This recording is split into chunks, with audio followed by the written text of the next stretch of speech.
حدیث کی دعوت. آپ نے فرمایا عمر تو تورات کا ایک صفحہ لایا ہے جس پر یہ پوری تورات اتری ہے, جس ہستی پر یہ پوری تورات اتری ہے, صاحب تورات پیغمبر خود موسیٰ علیہ السلام بھی یہاں آ جائے. میں نے جب ٹی وی پر یہ حدیث پیش کی تو محترم حنیف قریشی صاحب فرما رہے ہیں یہی ہماری دعوت ہے. ہم لوگوں سے یہی کہتے ہیں کسی کی مانو یا نہ مانو, جس کا کلمہ پڑا ہے اس کی تو مانو نا. اس کی تو آپ بھی دعوت دیتے ہو, ہم بھی دعوت دیتے ہیں. صرف عاشق نام رکھانا کافی نہیں ہے, عشق دکھانا بھی پڑتا ہے, قربانیاں دینی بھی پڑتی ہیں, برادری کو ناراض کرنا بھی پڑتا ہے. یہ ساری چیزیں کرنی پڑتی ہے. اور رسول اکرم صلی اللہ علیہ وسلم کو اللہ رب العالمین نے ہر اعتبار سے ایسا محور بنایا کہ ایک دن حضرت عمر فاروق رضی اللہ تعالی عنہ آپ کے سامنے تورات کا ایک ورق لے کر آئے اور آپ کے سامنے آ کر پڑھنے لگے.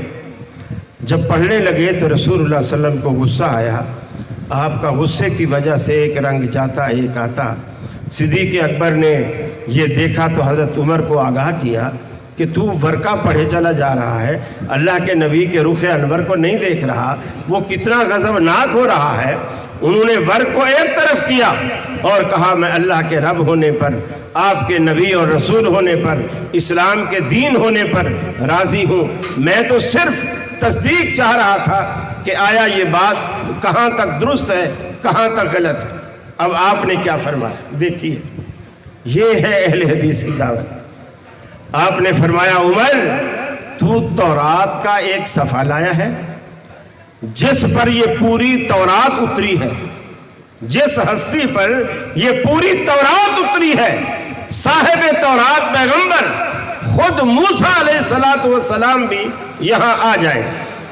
فرمایا والذی نفس محمد بیدہ, اگر اللہ کے سچے پیغمبر موسیٰ علیہ السلام بھی یہاں آ جائیں, فَاتَّبَعْتُمُوهُ, تم ان کی پیروی شروع کر دو, وَتَرَكْتُمُونِي, اور مجھے چھوڑ دو, لَضَلَلْتُمْ عَنْ سَوَاءِ السَّبِيلِ, تم سیدھی راہ سے بھٹک جاؤ گے.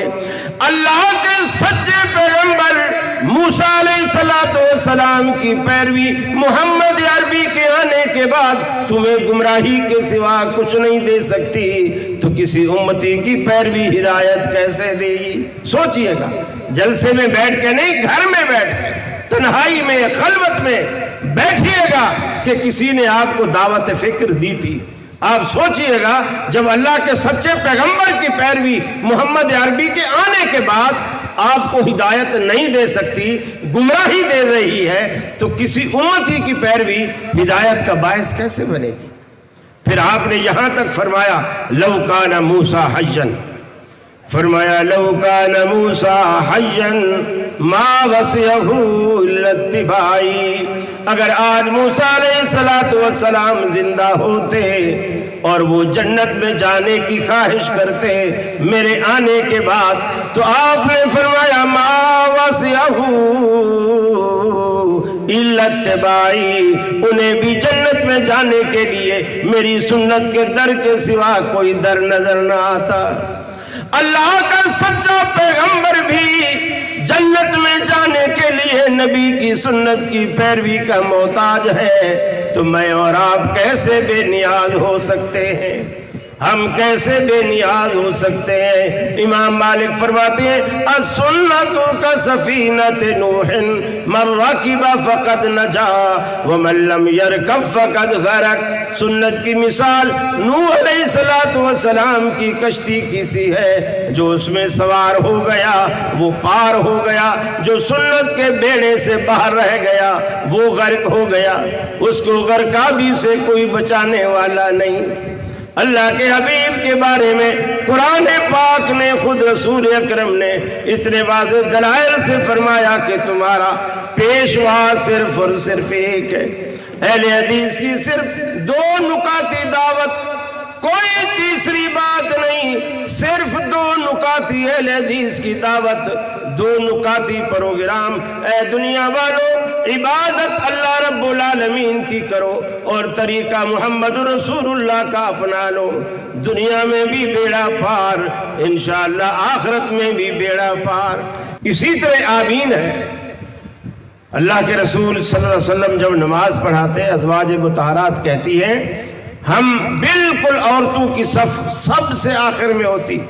اللہ کے رسول نماز پڑھاتے اور آپ جب غیر المغضوب علیہم ولا الضالین کہتے اور اللہ کے رسول آمین کہتے، خواتین کہتے ہیں کہ ہم آخری صف میں بغیر لاؤڈ اسپیکر کے اللہ کے رسول کی آمین کو سنا کرتی تھی، آخری صف۔ حضرت عطا بن ابی رباح بہت بڑے جلیل القدر تابعی ہیں، وہ کہتے ہیں میں حرم میں داخل ہوا بیت اللہ میں نے وہاں دیکھا 200 صحابہ کرام وہاں موجود ہیں۔ ادرکت 200 من اصحاب النبی صلی اللہ علیہ وسلم، میں نے 200 صحابہ کو پایا جو بیت اللہ کے اندر موجود تھے۔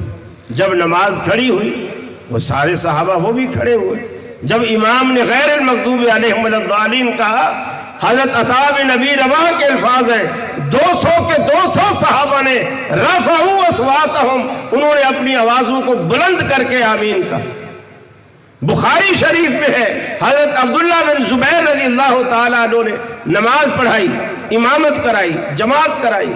امن ابن زبیر ومن وراءہ وان للمسجد للجۃ، حضرت عبداللہ بن زبیر نے نماز پڑھائی، امامت کرائی۔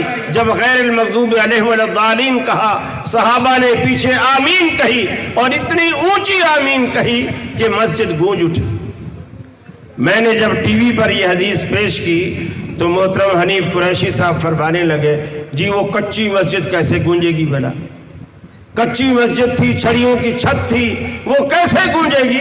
میں نے کہا یہ تو گنجانے والوں سے پوچھے نا کہ انہوں نے کیسے گنجائی کچی مسجد۔ یہاں تو تمہاری پکی مسجد سے آواز نہیں آتی، وہ کچی مسجد بھی گونج رہی ہے، اس کو گنجانے کے لیے آواز کا پریشر چاہیے جو صحابہ کرام میں موجود تھا، اور وہ اسی طرح اس چیز کو ادا کرتے جس طرح اللہ کے رسول صلی اللہ علیہ وسلم نے انہیں طریقہ سلیقہ بتایا، اور اللہ کے رسول کے طریقے کو وہ ہمیشہ فالو کرتے رہے۔ اللہ کے رسول کا طریقہ ہر معاملے میں۔ آپ نے فرمایا اللہ نے جو میرے نام رکھے ہیں اس میں میرا ایک نام انا الحاشر، اکٹھا کرنے والا، جمع کرنے والا، الذی یحشر الناس علی قدمیہ یوم القیامہ، وہ جمع کرنے والا جو قیامت والے دن اللہ تعالیٰ مجھے آگے رکھے گا، باقی ساری کائنات میرے پیچھے پیچھے آئے گی اور میرے نقش قدم پر چل کر آئے گی، اور میں ان کو میدان محشر میں لے جاؤں گا۔ میرے بھائیوں، یہ وہ ہستی ہے کہ جس دن کائنات میں کوئی کسی کی سننے کو تیار نہیں ہوگا، کوئی کسی کی سفارش کرنے کو تیار نہیں ہوگا۔ آمنہ کے لال آپ کے لیے آگے بڑھیں گے، سر سجدے میں ڈالیں گے اور اللہ کو منائیں گے، روٹھے ہوئے رب کو منائیں گے۔ میرے بھائیوں، یہ بھی رب کو منانے کا ایک طریقہ ہے جو اللہ کے حبیب نے بتایا ہے۔ آپ کے جتنے کام رکے ہوئے ہیں نا، کبھی راتوں کو اٹھ کر وضو کر کے مصلی بچھا کے کم سے کم 2 رکعت نماز پڑھ کے اللہ کے آگے ایک دفعہ رو دیجئے اور پھر رب العالمین سے مانگیے۔ دیکھیے پھر اللہ رب العالمین آپ کی بچیوں کے رشتے کیسے کرواتا ہے، آپ کے بیٹوں کی نوکریاں کیسے لگواتا ہے، آپ کی دکان پہ گاہکوں کے رش کیسے لگواتا ہے۔ دیکھیے ہم بچپن میں اللہ سے ہماری جو بھی ضرورت ہوتی تھی، جب بول نہیں سکتے تھے ہم روتے تھے، بھوک لگی ہے روتے تھے، پیاس لگی ہے روتے تھے، کپڑے بدلنے ہیں روتے تھے، اور اللہ ہماری ہر ضرورت پوری کرتا تھا۔ اور آج ہم بڑے ہو گئے ہیں اور بڑے ہو کر ہم نے رونا چھوڑ دیا اور ہمارے رب نے ہمیں دینا چھوڑ دیا۔ وہ رونے کی عادت پھر سے اپنائیے اللہ رب العالمین کے آگے، ڈرامے دیکھ کر نہیں، اللہ رب العالمین کے آگے وہ رونے کی عادت اپنائیے، پھر اللہ سے مانگیے، پھر دیکھیے اللہ رب العالمین آپ سے کیسے کیسے آپ سے مہربان ہوتا ہے اور کیسے آپ سے جو بگڑے کام ہے وہ کیسے سنوارتا ہے، آپ کی مرادیں کیسے پوری کرتا ہے۔ اور اللہ رب العالمین نے محمد عربی صلی اللہ علیہ وسلم کا اسوہ ہمارے لیے نجات کے لیے بہترین وسیلہ بنایا ہے۔ آپ کے اسوے کو، اس کو آپ استعمال کیجئے، انشاءاللہ اللہ دنیا میں بھی بیڑا پار کرے گا اور آخرت میں بھی بیڑا پار کرے گا۔